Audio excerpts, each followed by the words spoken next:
Loving your reality is the key to a lovely reality. We like the sound of that. We can clarify it ever so slightly by adding these words: being a deliberate selective sifter.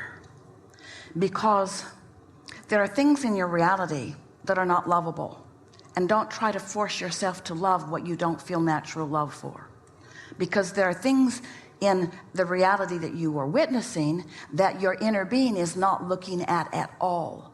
So when you look at those things, you take yourself from the stream of who you really are. So we would clarify or qualify it in this way: want to love your reality, and therefore decide to be a selective sifter, and therefore choose what you focus upon by the way it feels. And when you hone in on something that feels good, milk it.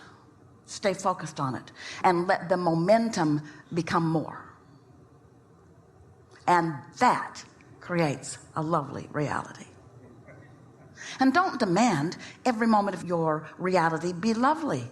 Let some of it be clarifying. Let some of it launch some rockets. Just remember that when you're focused upon what you do not want, and let's say for whatever reason there's some momentum going, and so you've got a pretty good head of steam up on something that you do not want, simultaneously there is an equivalent wanted wave on the other side of that vibration, a vortexual becoming that is happening because this focus has caused you to focus it into being, even though in the moment of your knowing what you do not want, you're not capable of knowing what you do want at the same time, but you're creating it just the same, and the inner being part of you is knowing it just the same, and will hold the vibrational stance of it. And at a moment in time when you are less resistant, you will then catch the glimpse of that, and that will be a satisfying moment. And you know what's really delicious? When you catch that satisfying glimpse and you take credit for what put it into being.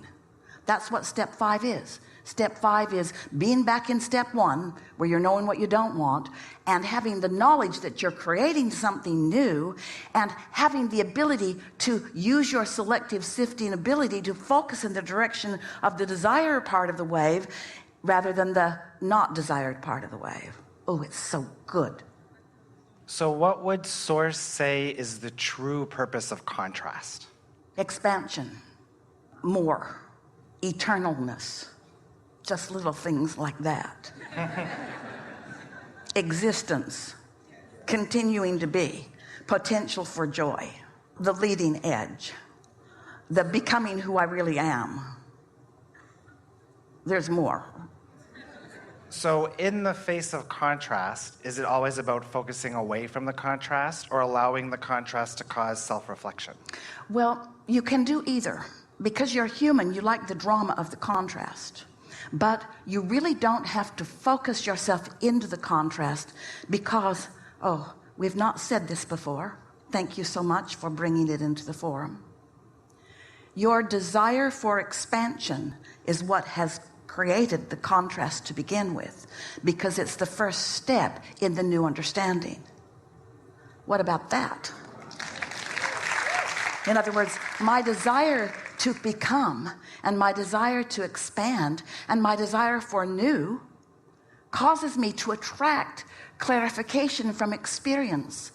Esther's daughter said something so profound the other day to a group of people. She was talking about being with one of her children and wanting to say to them, in wanting to soothe them about a new contrasting experience that they were living, and a little embarrassed about their failure in it. And she said to them, hey, you know, this is the first time I've been the mother of a 5-year-old. This is the first time I've been the mother of a 6-year-old. This is the first time I've been the mother of a 7-year-old. In other words, you've got to allow yourself these first-time experiences, these first-time exposures to these clarifying, rocket-launching, becoming, and continuing to be the eternal being that you are being. Yes? What would you think of renaming the word contrast to fertilizer?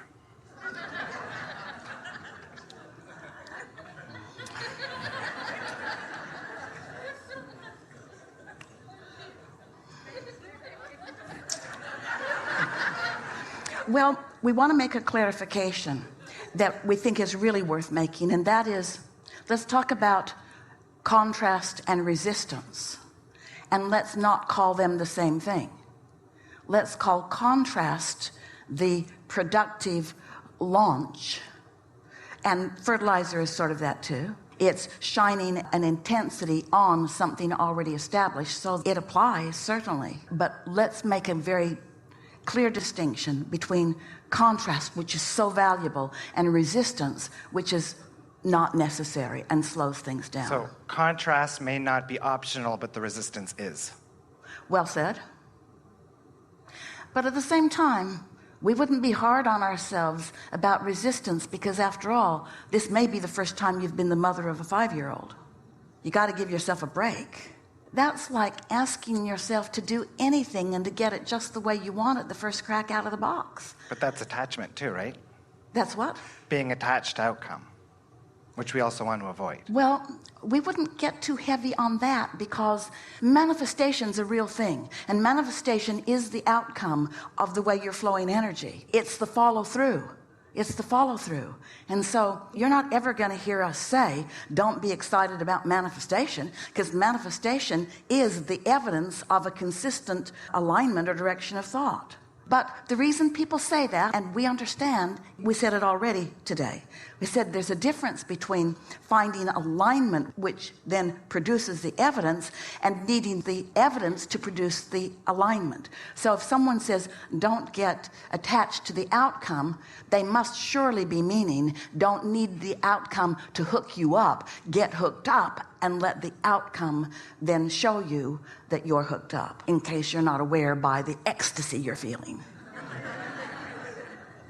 You know, you get used to your emotions, so much so that sometimes you have negative emotion and don't know it, and sometimes you have positive emotion and you don't know it. We'd like you to know it.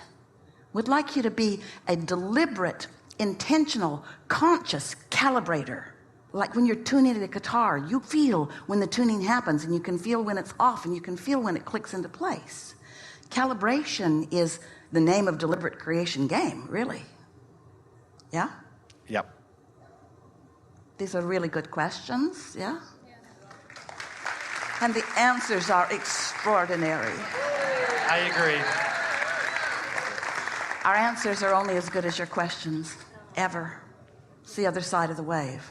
So, you know, we're always either in the energy of the problem or the energy of the solution.